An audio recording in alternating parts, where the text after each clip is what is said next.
আমাদের প্রফেসরা কথাটির অর্থ বাংলায় অধ্যাপিকা। এখানে আমরা যারা লস হিস্পানোফিলোসের সদস্যরা রয়েছি, উনি আমাদের সকলেরই শিক্ষিকা। তাকে অনুরোধ করছি লোরকার কবিতা নিয়ে তার বক্তব্য রাখার জন্য। Gracias, Shukti. Namaskar. Saludos. Una calurosa bienvenida a todos vosotros. Nosotros, los hispanófilos, hemos reunido para rendir homenaje a la memoria de Federico García Lorca, el gran poeta y dramaturgo de España. আজ আমরা loss হিস্পানোফিলোস পরিবারের সদস্যরা, যেরকম শুক্তি বলল, আজ এখানে মিলিত হয়েছি কবি ফেদেরিকো গার্সিয়া লোরকার প্রতি আমাদের শ্রদ্ধা নিবেদন করতে। এই উপলক্ষে কবির জীবনের ধারা বিবরণীকে মনে রেখে আমাদের দ্বারা অনুবাদিত কিছু কবিতা আমরা পেশ করব। কবি লোরকার বিষয়ে একটু বলি।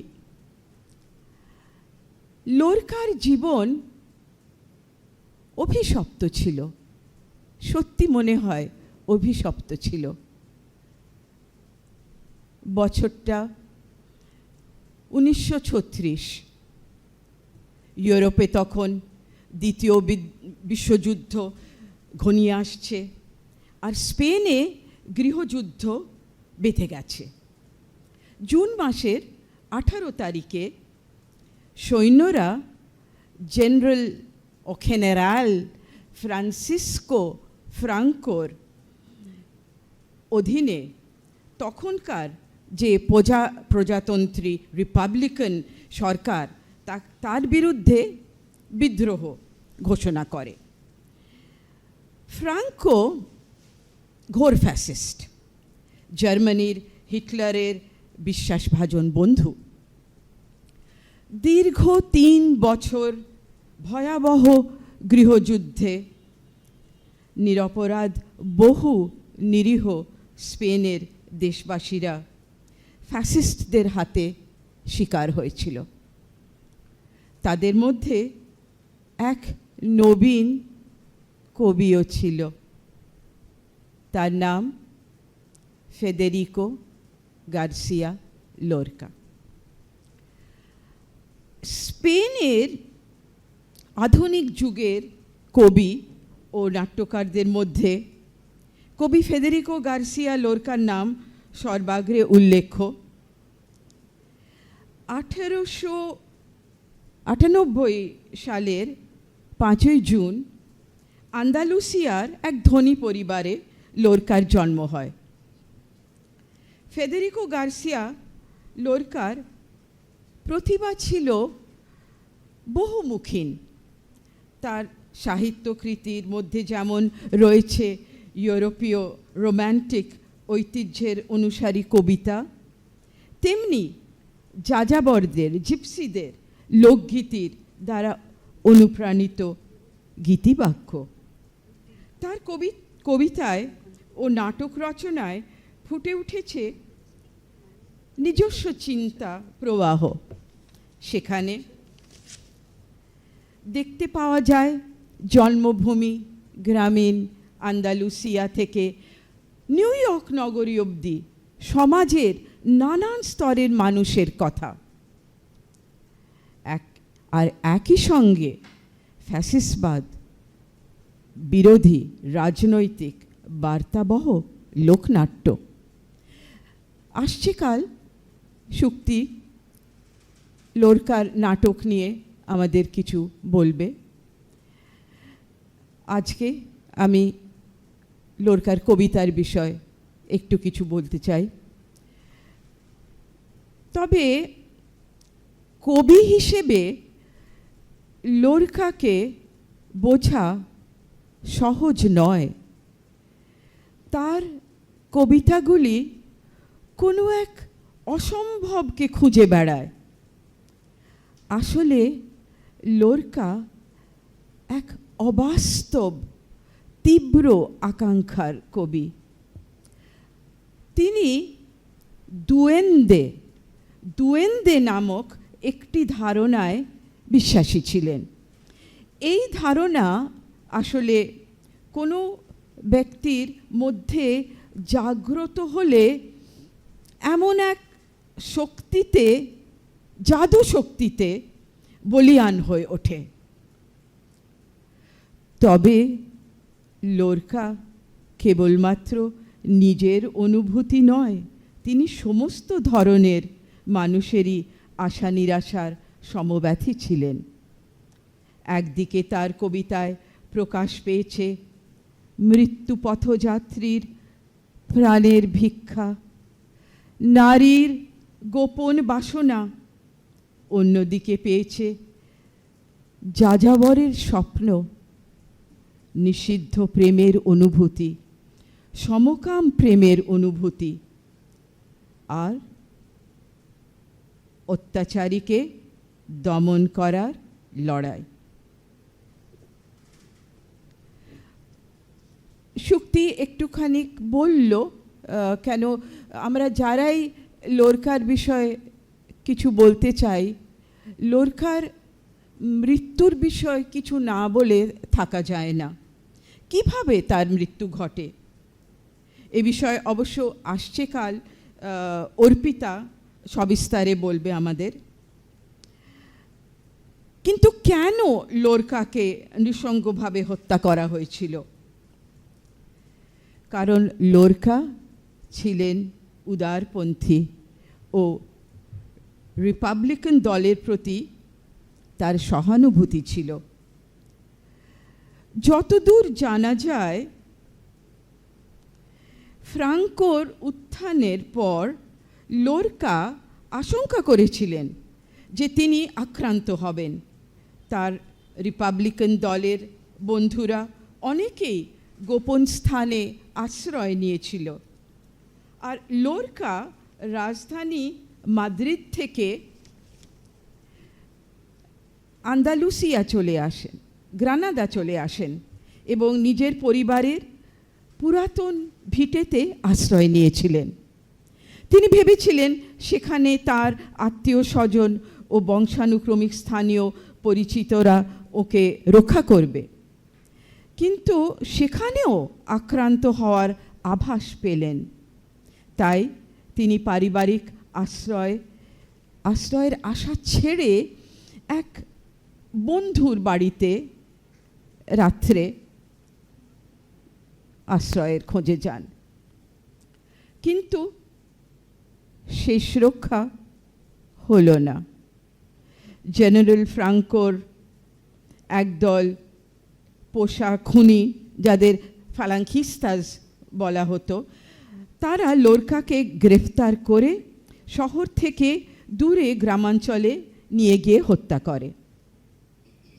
জানা যায় ভিসনার নামক একটি গ্রামের কাছে তাকে কবরস্থ করা হয়েছিল, কিন্তু যেরম শুক্তি বলল, সেই কবর আজ অবধি খুঁজে পাওয়া যায়নি। আমরা লোরকার কবি জীবনে দেখি যে মোটামুটি তিনটে পর্যায়ে আমরা ভাগ করতে পারি লোরকার জীবন। প্রথমত তার জন্ম 1890 সালে থেকে 1912 সাল পর্যন্ত ওর জীবনের বাল্যকালে বলা চলে, যৌবনে তিনি স্কুলের গণ্ডি পেরিয়ে গ্রানাদা বিশ্ববিদ্যালয়ে ভর্তি হলেন, নাট্য জগতের সঙ্গে পরিচিত হন এবং পিয়ানোতে ধ্রুপদী সঙ্গীতজ্ঞ হিসেবে শিক্ষিত হন। দ্বিতীয় পর্যায়ে উচ্চশিক্ষার্থে রাজধানী মাদ্রিদে যান 1919 সালে। এই মাদ্রিদে থাকার সময় তার প্রতিভার বিস্ফোরণ ঘটে বলা চলে। দেশের বিখ্যাত কবি ও শিল্পীদের সঙ্গে ওনার পরিচয় হয়। আর তখনই মাদ্রিদের প্রধান নাট্যশালার পরিচালকের অনুরোধে প্রথম কাব্যনাটক মঞ্চস্থ করেন। এই সময়েই তার ইতিপূর্বের প্রকাশিত ও অপ্রকাশিত কবিতা সংকলন কবিতার বই লিব্রো দে পোয়েমাস নামে 1921 সালে প্রকাশ পায়। এই বই প্রকাশের পরেই তার কবিতা প্রতিভার উৎসমুখ যেন খুলে যায়। পরপর লিখতে থাকেন কবিতামালা। সেগুলি হল লিব্রো দে পোয়েমাস 1921 সালে কবিতার বই। 2 নম্বর কান্তে খন্দ গভীর গান 1922 থেকে 1931 সাল অবধি। 3 নম্বর রোমান্সেরো খিতানো জিপসিদের যাযাবরদের গান 1928 সালে। সুইতেস y canciones একগুচ্ছ গান 1920 থেকে 1923 সাল অবধি। পোয়েতা এন নুয়েভা ইয়র্ক 1940 সালে, যদিও বুঝতেই পাচ্ছেন আপনারা 1940 সালে প্রকাশ পেয়েছে, তার মানে ওনার মৃত্যুর পরে। দিওয়ান দেল তামারিত কিছু আরবি ও ফার্সি গজল। সনেটোস দে আমোর অস্কুরো অভিশপ্ত প্রেমের কাব্য 1935 সালে। এই বইটি প্রকাশ্যে আসেনি, এটাকে বন্ধুদের ভেতরে বলা চলে লুকিয়ে লুকিয়ে পড়া হতো। ইয়ান্তোপর ইগনাসিও সানচেস মেখিয়াস, মৃত ইগনাসিও সানচেস মেখিয়াসের শোকের বিলাপ, আমরা আজকে এটা পাঠ করব, আমরা যারা যারা অনুবাদ করেছি। এই কবিতাগুলোর ধারা মেনেই আজকে আমরা কবিতা পাঠ করব। আর দ্বিতীয় পর্যায়ে বলা চলে 1919 উনি মাদ্রিদে গিয়েছিলেন, রেসিডেন্সিয়াতে থাকতে শুরু করলেন। আর 1921 1929 অবধি বলা চলে এই দ্বিতীয় পর্যায়, এই দ্বিতীয় পরিচ্ছেদ বলতে পারি আমরা। এই সময় মাদ্রিদের প্রথম সারির লেখক, চিত্রকর, নাট্যকার, সঙ্গীত শ্রেষ্ঠাদের সঙ্গে লোরকার পরিচিতি জোরদার হয়ে ওঠে। এই মাদ্রিদেই পরিচয় ঘটে বিখ্যাত কবি খুয়ান রামন খিমেনেসের সঙ্গে। তিনি আমাদের বাঙালিদের কাছে খুব পরিচিত নাম, খুয়ান রামন খিমেনেস, কেন তিনি বিশ্বকবি রবীন্দ্রনাথ ঠাকুরের অনেকগুলি কবিতার বই স্প্যানিশ ভাষায় অনুবাদ করেছিলেন নিজের স্ত্রী ফেনোবিয়ার সাহায্যে। খিমেনেস নিজেও নোবেল প্রাইজ পেয়েছিলেন। লোরকার বন্ধুবর্গের মধ্যে সালভাদর দালি ওর সব থেকে ঘনিষ্ঠ বন্ধু ছিল। আমরা জানি ওদের মধ্যে একটা সমকাম একটা সম্পর্ক গড়ে উঠেছিল। আর আরেক বন্ধু ছিল লুইস বুনুয়েল, তিনি চিত্র বানাতেন। লুইস বুনুয়েল সুরিয়ালিজম, আমরা যাকে স্প্যানিশে বলি সুরিয়ালিজম এর দলে ছিলেন, এবং অবশ্যই সালভাদর দালি। আমরা যারা এ ঘরে বসে আছি আমরা অনেকেই সালভাদর দালির ছবি দেখেছি এবং আমরা জানি যে উনি সুরিয়ালিজমের এক বিরাট শিল্পী ছিলেন। সালভাদর দালির সঙ্গে বন্ধুত্ব তো খুবই ঘনিষ্ঠ ছিল। সেই সময় লোরকার আরেক বন্ধু, কবি বন্ধু রাফায়েল আলবের্তি এবং আরেক কবি আন্তোনিও মাচাদো, এরা সবাই ফ্রাঙ্কোর শিকার হতে পারত, কিন্তু Juan Ramon Jimenez, Rafael Alberti, Antonio Machado এরা সবাই স্পেন ছেড়ে পালিয়ে যায়। আন্তোনিও মাচাদো ফ্রান্সে গিয়েছিলেন, সালভাদর দালি আর খুয়ান রামন খিমেনেস পাড়ি দিয়েছিলেন আমেরিকায়। আর একটা জিনিস এখানে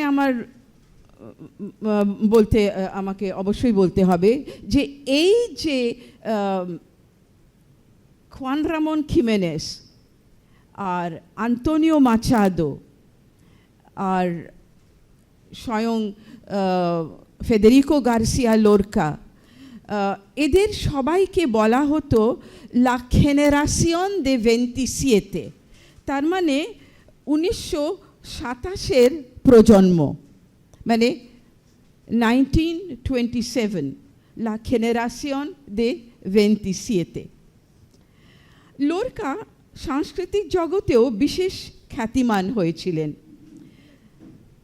তিনি যাযাবরদের বা জিপসিদের লোক সংস্কৃতিতে এক নবজোয়ার এনেছিলেন। আসলে খিতানোরা ছিলেন স্পেনের যাযাবর জনগোষ্ঠীর গায়ক, গাথাকার। তারাই সেখানকার অতি প্রাচীন সাংস্কৃতিক ঐতিহ্যের ধারক ও বাহক। লোরকা তাদেরই পুরাতন গান থেকে অনুপ্রেরণা সংগ্রহ করে দেশের মানুষের কাছে নতুনভাবে উপস্থাপন করেছিলেন।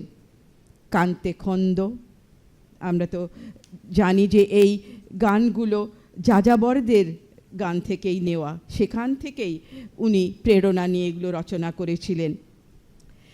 আসলে উনি বলা চলে একটা বিপ্লব সৃষ্টি করেছিলেন। যাযাবরদের এই গানগুলি গাওয়ার ক্ষেত্রে এক বিশেষত্ব ছিল, সেটা হলো তাদের গান শুরু হতো একটা চিৎকার দিয়ে। লোরকা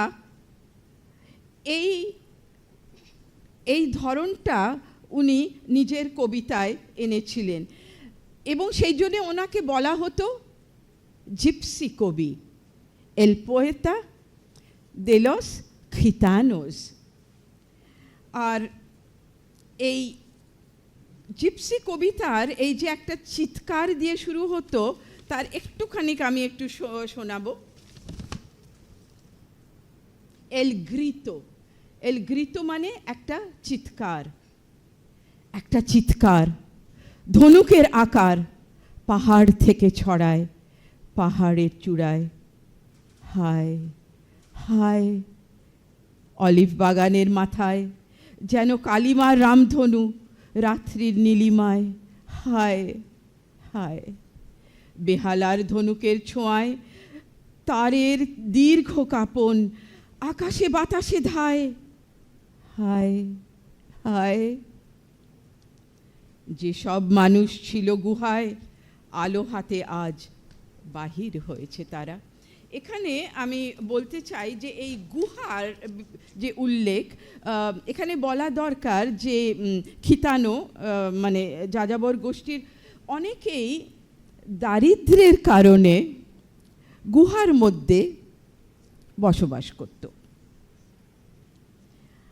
এবার আমরা দেখব যে লোরকার কবি জীবনের তৃতীয় ভাগ। সবশেষে 1929 সাল থেকে ওনার মৃত্যু 1936 সাল, অর্থাৎ কবির মৃত্যু পর্যন্ত ছিল তার জীবনের তৃতীয় পর্যায়। এই অধ্যায় তার হৃদয়ে নানান আঘাতে বিদ্ধ হয়। 1929 সালেই তার সালভাদর দালি এবং লুইস বুনুয়েল, দুই প্রাণের বন্ধু, তাদের সাথেই বন্ধু বিচ্ছেদ ঘটে তিক্ত মনান্তরের পর। এরপর লোরকা মাদ্রিদ ত্যাগ করে আমেরিকার উদ্দেশ্যে রওনা হন। নিউ ইয়র্কে পোয়েতা এন নুয়েভা ইয়র্ক এই কবিতাগুলি উনি লেখেন। অবশ্য উনি কিউবাতেও গিয়েছিলেন, আর্জেন্টিনাতেও গিয়েছিলেন। এই পোয়েতা এন নুয়েভা ইয়র্ক অর্পিতা এর অনুবাদ করেছে, পড়েও শোনাবে। আমি আমার কয়েকটা অংশ যেটা আমি অনুবাদ করেছি পড়ে শোনাবো, কেন এই পোয়েতা এন নুয়েভা ইয়র্কের একটা নতুন অধ্যায় ওর জীবনে।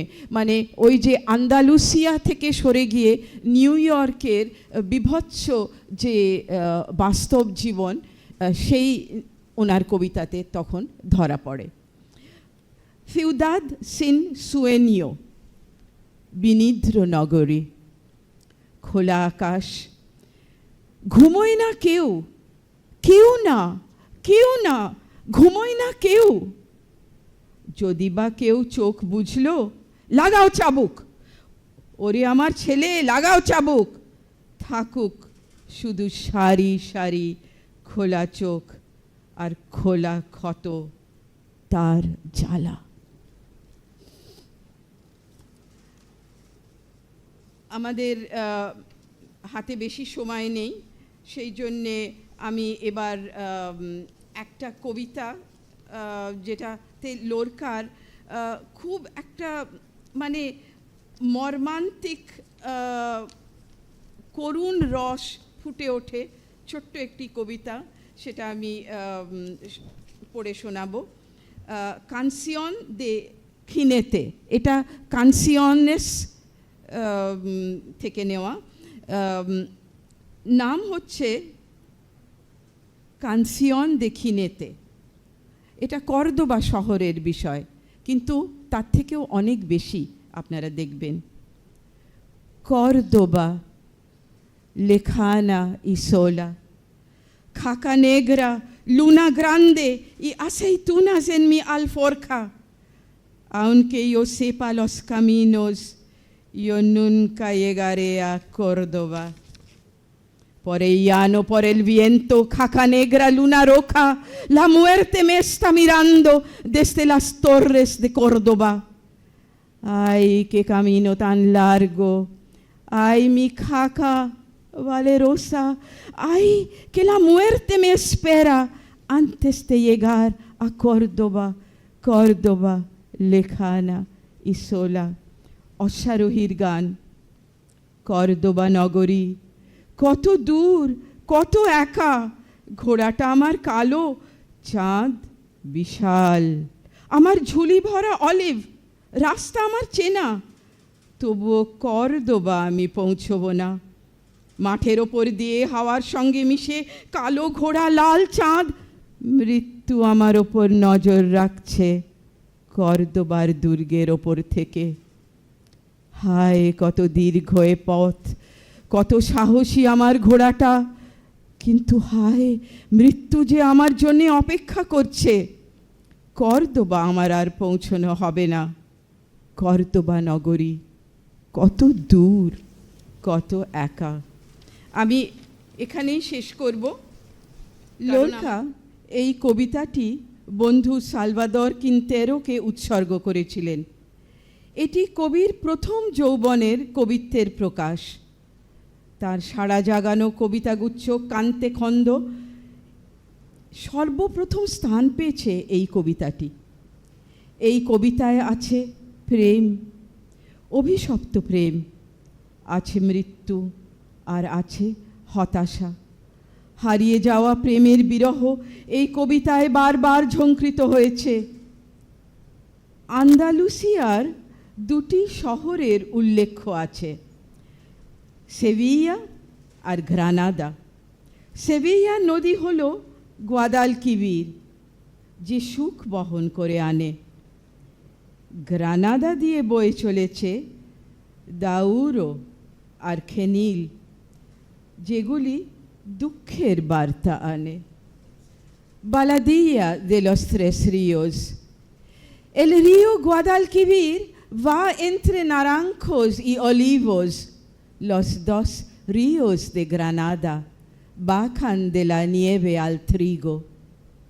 Ay, amor que se fue y no vino. তিনটি নদীর গান। গোয়াদালকিবির নদী কমলালেবু আর অলিভ বাগানের মাঝ দিয়ে বয়ে যায়, আর গ্রানাদার দুই বরফ গলা নদী নেমে আসে গমের খেতে। হায়, আমার প্রেমিক সেজে গেল চলে, আর তো ফিরবে না। গোয়াদালকিবির নদী যেন গার্নেট পাথরে সুসজ্জিত, আর গ্রানাদার দুটি নদী, তার একটায় অশ্রু জল আর একটায় রক্ত। হায়, আমার প্রেমিক সে যে হাওয়ায় বিলীন হয়ে গেল।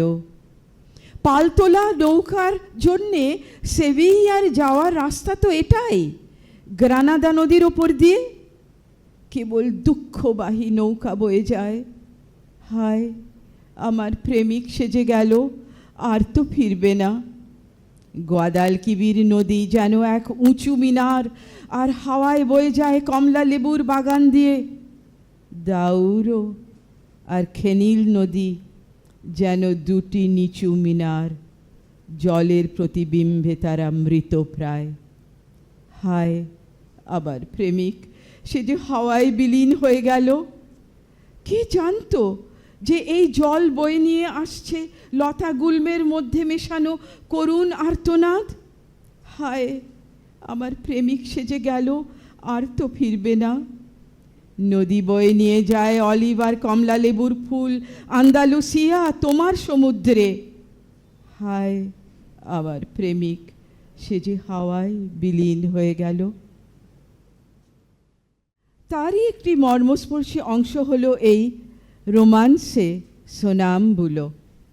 আমি নাম দিয়েছি স্বপ্নের গাথা।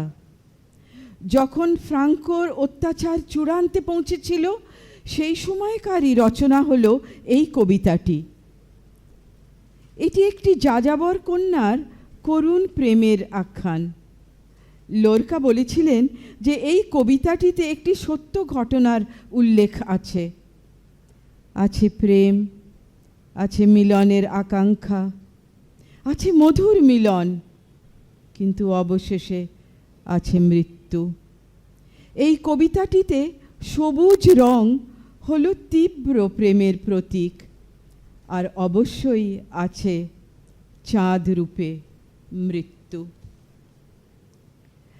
Verde, que te quiero verde, verdes ramas, verde viento, el barco sobre la mar y el caballo en la montaña, con la sombra en la cintura, ella sueña en su baranda, verde carne, pelo verde, con ojos de fría plata, verde, que te quiero verde. Bajo la luna gitana las cosas la están mirando y ella no puede mirarlas, verde, que te quiero verde. সবুজ, আমি তোমায় সবুজ চাই, সবুজ বাতাস, সবুজ গাছের ডাল, সমুদ্রের ওপর জাহাজ, আর দূর পাহাড়ের গায়ে ঘোড়া। মেয়েটির কোমরে ছায়া পড়েছে, ও নিজের বারান্দায় দাঁড়িয়ে স্বপ্নে বিভোর। সবুজ শরীর, সবুজ চুল, আর ওর চোখ দুটো ঠান্ডা রূপলি বরফ। সবুজ, আমি তোমায় সবুজ চাই। যাযাবর চাঁদের নিচে সব যেন শুধু ওকেই দেখছে, কিন্তু ও তো কিছুই দেখছে না। সবুজ, আমি তোমায় সবুজ চাই। হিমের রাতে দেখা দেয় বিশাল তারাগুলি, ছায়াছন্ন মাছের সাথে ভোরের দেখা পাওয়া যায়। বাতাসের তাড়নায় নিজেরই ডালপালায় জর্জরিত ডুমুর গাছ। আর পাহাড়, সে তো চোর বেড়াল, তার রোঁয়া তেতো ক্যাকটাস। কিন্তু কে আসবে? সে আসবে কোথা থেকে? কার প্রতীক্ষায় মেয়েটি? কুমারী মেয়ে এখনো নিজের বারান্দায় রেলিংয়ে ভর দিয়ে দাঁড়িয়ে আছে, সবুজ শরীর, সবুজ চুল। অভিশপ্ত সমুদ্রের স্বপ্ন দেখছে সে। তার অসহায় বৃদ্ধ পিতা, আর দূর থেকে আসছে এক রক্তাক্ত যুবকের আর্তনাদ, শোনো ও আমার বৃদ্ধ বন্ধু, শোনো, আমার ঘোড়াটার বদলে আমায় দাও না তোমার বাড়িটা, আমার জিনের বদলে তোমার আরশিটা, আমার ছুরিটার বদলে তোমার কম্বলটা। বন্ধু, এই রক্তাক্ত শরীরে কাবরাগিরি পথ থেকে আসছি আমি। বৃদ্ধ বলে, যদি পারতাম ওরে বাছা, তোমার সাথে এই লেনদেন করতাম, কিন্তু আমি তো আর আমি নই, আমার বাড়িটাও আর আমার নয়। ও আমার বৃদ্ধ বন্ধু, আমি ভদ্রভাবে মরতে চাই, নরম বিছানায়, মসৃণ চাদরে ঢাকা, লোহার পালঙ্কে। দেখছো না আমার গলা থেকে বুক অবধি ক্ষত বিক্ষত? বৃদ্ধ বলে, এ যেন তোমার সাদা জামার ওপর শত শত কালো গোলাপ, সে রক্তধারার আর্দ্রতার গন্ধ তোমার কোমর বন্ধে। কিন্তু আমি তো আর আমি নই, আমার বাড়িটাও আর আমার নয়। যুবক আকুলভাবে বলে, অন্তত তোমার উঁচু বারান্দায় আমায় উঠতে দাও, চড়তে দাও আমায় এই সবুজ বারান্দায়, যেখানে চাঁদের রেলিংয়ের ভেতর দিয়ে জল আছড়ে পড়ে। তারপর দুজনে সেই উঁচু বারান্দার দিকে উঠতে শুরু করলো। পদচিহ্নের সাথে মিশে গেল রক্তের ধারা আর চোখের জল। ছাতে টিম টিম করে জ্বলছে কয়েকটা টিনের লণ্ঠন, হাজার কাচের তুম্বি বেজে ওঠে ভোরের নীরবতাকে চূর্ণ করে। সবুজ, আমি তোমায় সবুজ চাই, সবুজ বাতাস, সবুজ গাছের ডাল। অবশেষে দুই বন্ধু ওপরে উঠল, লম্বা নিঃশ্বাসের টানে মুখের ভেতরে একটা অদ্ভুত স্বাদ, পিত্তি, পুদিনা আর তুলসী মেশানো। ও আমার বৃদ্ধ বন্ধু, সে কোথায় বলো আমায়, কোথায় তোমার সেই বিষণ্ণ কন্যা? বৃদ্ধ বলে, কতদিন যে সে তোমার পথ চেয়ে কাটিয়েছে, ও যে কতবার তোমার আশায় অপেক্ষায় করেছে বসে নির্মল মুখচ্ছবি কৃষ্ণকেশ এই সবুজ বারান্দায়।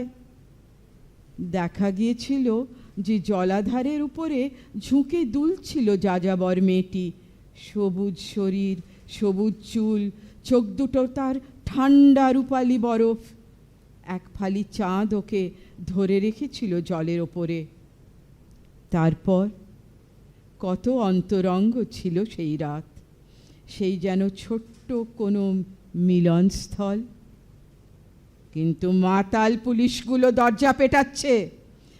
তারপর সব শেষ। সবুজ, আমি তোমায় সবুজ চাই, সবুজ বাতাস, সবুজ গাছের ডাল, সমুদ্রের ওপর চাঁদ, আর দূর পাহাড়ের গায়ে ঘোড়া। 1935 সালে এক রক্তাক্ত বিকেল 5টায় ইগনাসিও এই ষাঁড়ের সঙ্গে লড়াই করতে করতে আহত হন ও পরে প্রাণ হারান। শোকবিহ্বল লোরকা মৃত বন্ধু ইগনাসিওর উদ্দেশ্যে যে কবিতাটি লেখেন, সেটি শুধু স্পেনের নয়, বিশ্ব সাহিত্যের অন্যতম এলিজি বা শোক গাথা মধ্যে পড়ে। মৃত ইগনাসিও সানচেজ মেখিয়াস, তার মৃত্যুতে শোকে বিলাপ। La cogida y la muerte. Las 5 de la tarde eran las 5 en punto de la tarde. Un niño trajo la blanca sábana a las 5 de la tarde. Una espuerta de cal ya prevenida a las 5 de la tarde. Lo demás era muerte y solo muerte a las 5 de la tarde. আক্রমণ ও মৃত্যু। বিকেল 5টা, ঠিক তখন বিকেল 5টা, একটা ছেলে নিয়ে এলো সাদা চাদরটা। তখন বিকেল 5টা, তৈরি ছিল এক ঝুড়ি চুন। তখন বিকেল 5টা, আর ছিল মৃত্যু, কেবলমাত্র মৃত্যু। তখন বিকেল 5টা। হাওয়ায় উঠছিল কিছু তুলোর টুকরো, তখন বিকেল 5টা। অক্সাইডের সঙ্গে এলো কাঁচ আর নিকেল, তখন বিকেল 5টা। চিতাবাঘের সাথে লড়াই নিষ্পাপ শ্বেত পায়রা, তখন বিকেল 5টা। ঠিক যেমন জখম উরুর সাথে সিংহের লড়াই, তখন বিকেল 5টা। বাজনায় গভীর স্মরণ, তখন বিকেল 5টা। বেজে উঠল ঘণ্টা, আর আর্সেনিকের ধোঁয়া, তখন বিকেল 5টা।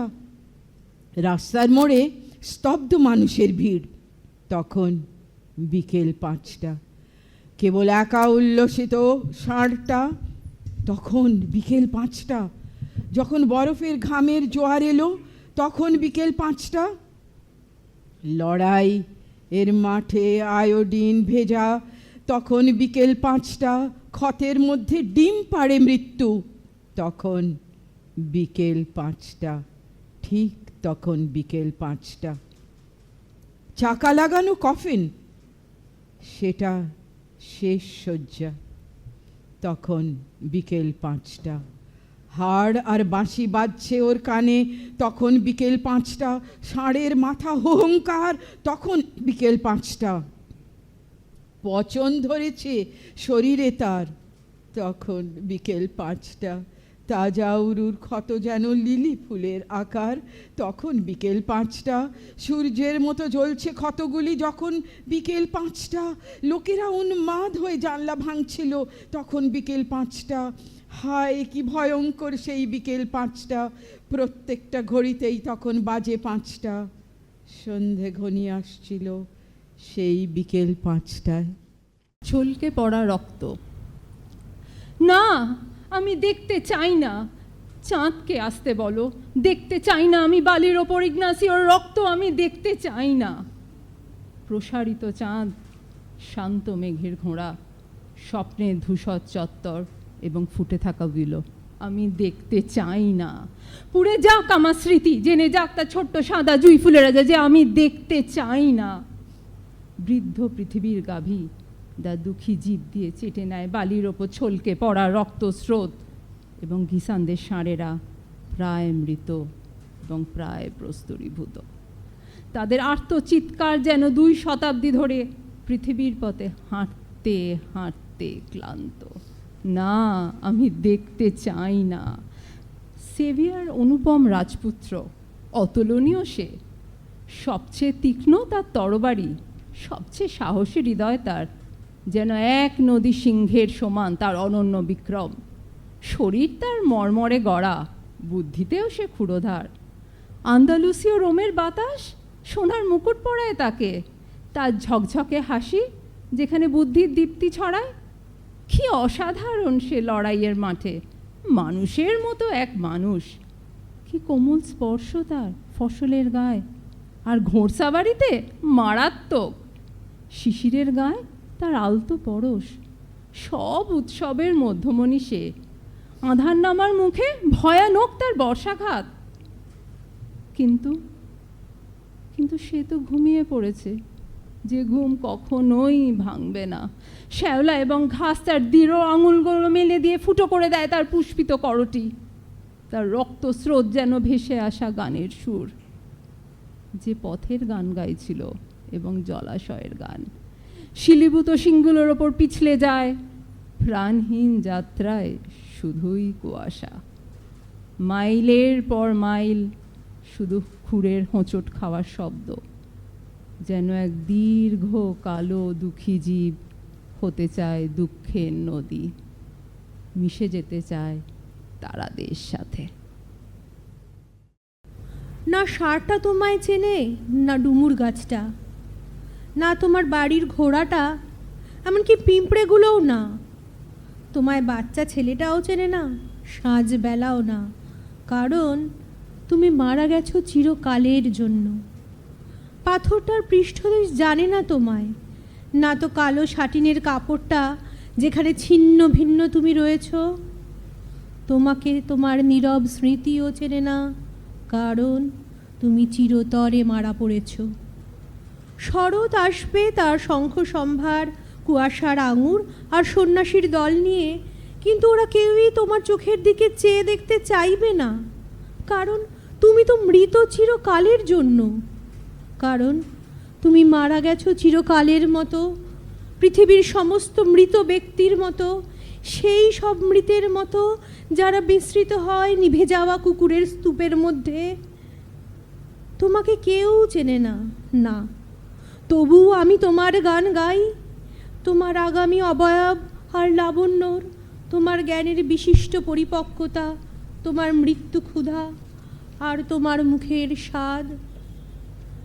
সেই বেদনা যাকে ধারণ করেছিল তোমার বীরত্বপূর্ণ সুখ, বহুকাল লেগে যাবে এত দ্বিধাহীন, এত অভিযান সমৃদ্ধ এক আন্দালুসিয়ানের জন্ম নিতে, যদি আদপে জন্মায়।